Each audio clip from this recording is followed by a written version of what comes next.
Muchas gracias a todo el equipo de práctica, honrado por acompañar este proyecto y arrancar en el día de hoy este desafío de hablar sobre adaptar los negocios. Me voy a tomar el atrevimiento de quitar la pantalla que está ahí para darle paso a la presentación que tengo para compartir con ustedes. Sé que tenemos un tiempo acotado, así que voy a tratar de ser lo más veloz posible en esto. Seguramente después tendremos tiempo para conversar en algún momento al finalizar sobre las inquietudes que puedan quedar allí planteadas. Rápidamente les cuento cuál es la hoja de ruta que les propongo para hoy. Vamos a hacer un pequeño diagnóstico y pronóstico del contexto, de la coyuntura. Vamos a hablar de los cambios de paradigmas para luego meternos en el tema que les quiero proponer hoy, que tiene que ver con estrategias comerciales. Vamos a volver un poco al ABC, porque nos cambiaron las reglas de juego, así que hay que repasar el ABC de las estrategias comerciales. Finalmente, trataré de ahondar en ciertas recomendaciones generales y contarles algunas experiencias reales de las cuales se puede aprender. Ojalá tengamos tiempo para desarrollar este temario. El objetivo de este encuentro es básicamente dedicarle un tiempo a revisar algunas ideas. Vamos a tratar de incorporar algunas herramientas que puedan surgir a lo largo de la conversación. Básicamente el objetivo central de este tipo de encuentros es siempre ayudar a pensar. Respecto del diagnóstico y pronóstico, me voy a detener algunos minutos en lo que tiene que ver con la situación sanitaria global y local, porque claro, estamos hablando de estrategias comerciales en tiempos de pandemia, estamos fuera del eje de la vieja normalidad y vamos a tener que discutir un poco sobre esto. Luego vamos a mostrar rápidamente esta cuestión, hablar un poco del horizonte que se plantea en términos de cuarentena. Sabemos que el formato de la cuarentena de marzo ha ido mutando, no solamente en Argentina, sino en todo el mundo, y a medida que pasan las semanas y los meses, se va cambiando la visión y la mirada sobre este tipo de herramientas que están utilizándose para combatir, aunque sea parcialmente, el coronavirus. Vamos a conversar un poco de las dificultades operativas que trae consigo la cuarentena, la pandemia y por supuesto la dinámica comercial. Ustedes saben que no solamente se trata de que ha cambiado el formato del consumidor y los paradigmas respecto a cómo se compra y se vende, sino que también nos ha impactado en buena medida en lo operativo, desde la logística, pasando por la provisión y todo lo que tiene que ver con el funcionamiento de los negocios, especialmente aquellos que están vinculados al mundo de los bienes, más que al de los servicios, pero también ha impactado en el mundo de los servicios. De esta flexibilización comercial progresiva también tenemos que decir algo, porque ha ido mutando a medida que han pasado las semanas, y fundamentalmente esa flexibilización comercial aparentemente viene para quedarse independientemente de los números de la pandemia. Finalmente, un panorama de corto y mediano plazo que tiene que ver con lo económico, me parece que va a ser pertinente para que no nos metamos en la estrategia comercial en el aire. Dicho esto es lo último que tenemos de información de Argentina, oficial, al 7 de septiembre. Como se darán cuenta, en materia de casos, Argentina ha entrado en la zona de la subida de la montaña. Nadie sabe muy bien, por cierto, si estamos en zona de pico, si el pico todavía no ha sido alcanzado. Ya se ha discutido mucho sobre esto, no voy a redundar, simplemente decirles que la situación de Argentina es justamente la peor situación en lo económico a esta altura de la pandemia y la peor situación en materia de casos vinculados al COVID-19, con cifras que ya están rondando los 10.000 casos promedio en la última semana. También hay que decir que aquello que parecía ser una concentración gigantesca en la capital federal y en Gran Buenos Aires, en el AMBA, hoy empieza a tener algunos focos muy específicos en el resto del país, con varias provincias que empiezan a mirar el problema del coronavirus con mucha más preocupación, provincias que están pasando una situación trágica y casi ninguna de ellas en remisión ni nada que se le parezca. En materia económica y en materia de pronóstico económico, decirles que esta es un poco la mirada que hay en el mundo respecto a cuáles son los posibles ganadores y los posibles perdedores. Cuando tenemos que analizar lo sectorial, esto va a ser importante para lo que vamos a mirar en materia de estrategias, porque está muy claro que no es lo mismo estar en un rubro que en otro, y tampoco es lo mismo que nuestros clientes estén vinculados a un rubro que el otro. Claramente lo que va a estar mejor, o por lo menos va a sufrir menos el cimbronazo de la pandemia, van a ser los sectores vinculados a todo lo que tenga que ver con salud y con alimentación, y por supuesto en alguna medida todo lo vinculado a la tecnología y al uso de las tecnologías, tanto para lo comercial como para el funcionamiento de las empresas. Del otro lado, el mostrador en rojo y en anaranjado, obviamente van a sufrir mucho la industria automotriz, la marítima, el turismo, todo lo que tiene que ver con la aviación, y por qué no también con el valor de las industrias manufactureras y del mundo del real estate, vinculado al valor de las propiedades. Dicho esto, hace algunos meses atrás, este era el escenario que los europeos tenían de cómo iba a ser el proceso de recuperación en materia de consumo y distribución con la pandemia. El modelo en Europa está funcionando bastante parecido a lo que se proyectó hace 3 o 4 meses atrás. A medida que van pasando los meses, se va de alguna manera aligerando el proceso logístico. No obstante ello, la cuestión sanitaria sigue siendo complicada en algunos países, en otros no tanto. Muchos se imaginaban que para principios del año que viene iban a estar en el mismo lugar. Hoy no hay ninguna proyección económica que hable de una recuperación tan rápida. Esta proyección de Deloitte para la zona especialmente de España no se cumplió.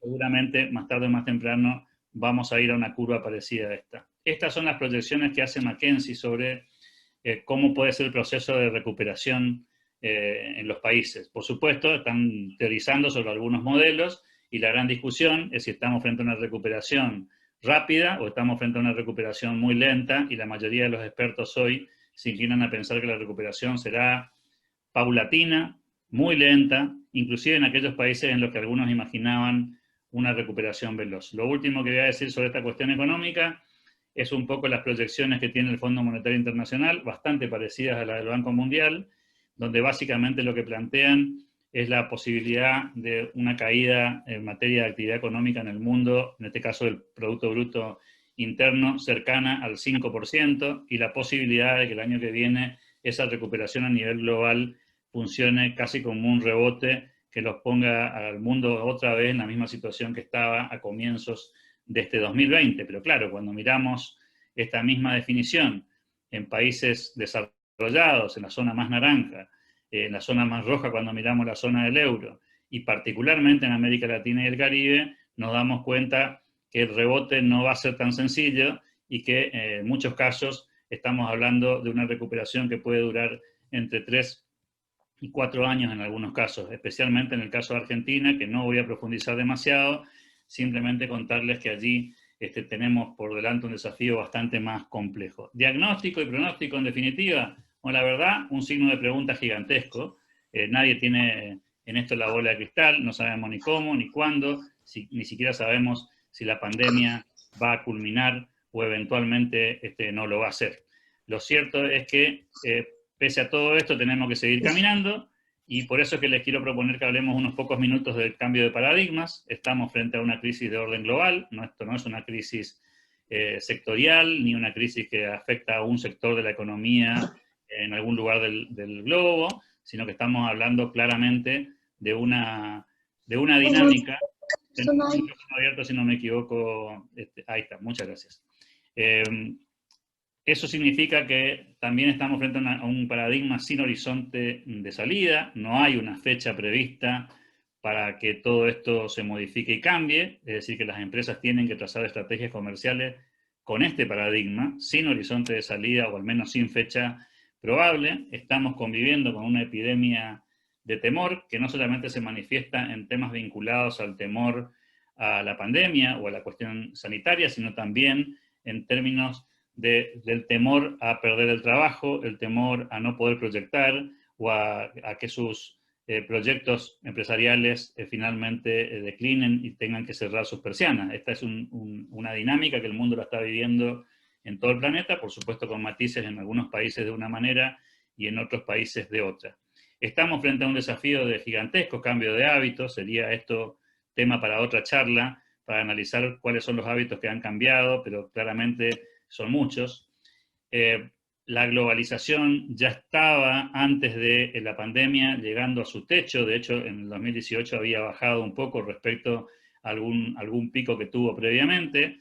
Esto hace pensar que probablemente en los próximos meses y años el proceso de globalización entre no solamente a ralentizarse, sino también eventualmente a caer, producto de que muchos países tratarán de generar su propia dinámica de provisión de productos y servicios para no caer en el riesgo de quedarse sin logística y sin productos dependiendo tanto de la importación.